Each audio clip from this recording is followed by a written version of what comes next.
చాలా టేస్టీగా ఉండే ఈజీ మెథడ్లో చేయగలిగే పప్పుచారు ఎలా ప్రిపేర్ చేయాలో ఇప్పుడు మనం చూద్దాం.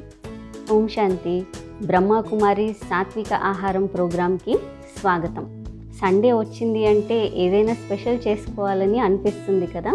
మనం ఏ రోజు ఏ స్పెషల్ చేసుకున్నా పరమాత్మ స్మృతిలో మనం చేసినట్లయితే చాలా కాన్ఫిడెన్స్ పెరుగుతుంది, అందులో పరమాత్మ శక్తి నిండుతుంది. కాబట్టి ఆత్మవిశ్వాసం అంటారు కదా, మనలో ఆ మనోబలం అనేది పెరుగుతుంది. ఈరోజు మనము ఒక స్పెషల్ ఐటెం పప్పుచారు.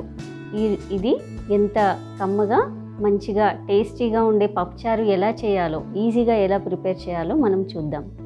పప్పుచారు చేయడానికి కావాల్సిన పదార్థాలు: కందిపప్పు 1/2 కప్పు, టమాటాలు మీడియం సైజ్వి నేను 2 తీసుకున్నాను, పచ్చిమిర్చి 4, కావలసినంత కారం పచ్చిమిర్చి తీసుకోవచ్చు, ఎండుమిరపకాయలు 2 తాలింపు కోసం, ఆయిల్ 2-3 టేబుల్ స్పూన్ల వరకు పడుతుంది, ఆవాలు 1/2 టీ స్పూన్, జీలకర్ర 1/2 టీ స్పూన్, చింతపండు నిమ్మకాయ చెక్కంత చాలు, ఉప్పు రుచికి తగినంత, అల్లం పేస్ట్ 1 టీ స్పూన్, కరివేపాకు 1-2 రెమ్మల వరకు వేసుకోవచ్చు, పసుపు 1/2 టీ స్పూన్, ఇంగువ చిటికెడు.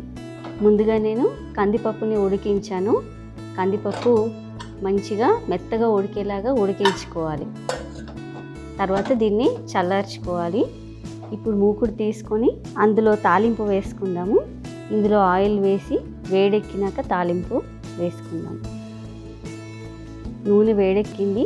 ఇప్పుడు ఇందులో ఆవాలు వేసుకుందాము. ఇలా ఆవాలు చిటపటలాడుతున్నప్పుడు జీలకర్ర వేయాలి. తర్వాత పచ్చిమిర్చి, ఎండుమిర్చి వేసుకోవాలి, కరివేపాకు తుంచి వేసుకొని, ఇప్పుడు పసుపు, అల్లం పేస్ట్, ఇందులో కొద్దిగా ఇంగువ వేసుకోవాలి. ఇందులో టమాటా కట్ చేసి ముక్కలుగా చేసుకుంది వేసుకుందాము. ఇందులో కొద్దిగా ఉప్పేసి కలిపి సిమ్లో ఉంచి మూత పెడదాము. టమాటాలు మంచిగా మగ్గుతాయి. ఇప్పుడు మూత పెట్టేసాం. టమాటా మంచిగా మగ్గిపోయింది కదా. ఇందులో చింతపండు రసం వేసుకొని మగ్గించుకున్నాం. చింతపండు రసం కూడా బాగా మగ్గిపోయింది కదా.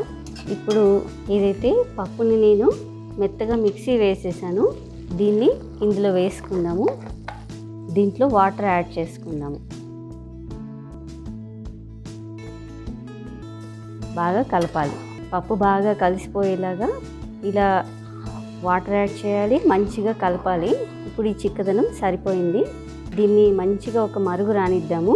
దీంట్లో మనకు కావలసినంత ఉప్పు వేసుకోవచ్చు. ఉప్పు వేసి ఇప్పుడు మరిగిద్దాము. ఇలా మరుగు రానిచ్చే వరకు పప్పుచారుని ఉంచేసి పప్పుచారు అయిపోయినట్లే అండి. పప్పుచారు కంప్లీట్ అయిపోయింది కదా. ఇప్పుడు పరమాత్మకి నైవేద్యం తీద్దాము. ఇలా ఈజీ మెథడ్లో పప్పుచారు చేసుకుంటే స్పెషల్ తిన్నట్టుగా ఉంటుంది కదా. ఇది ఎంత టేస్టీగా, స్మెల్ కూడా ఎంత బాగా వస్తుంది. దీన్ని ప్రేమతో భగవంతుడికి ఇప్పుడు అర్పిద్దాం.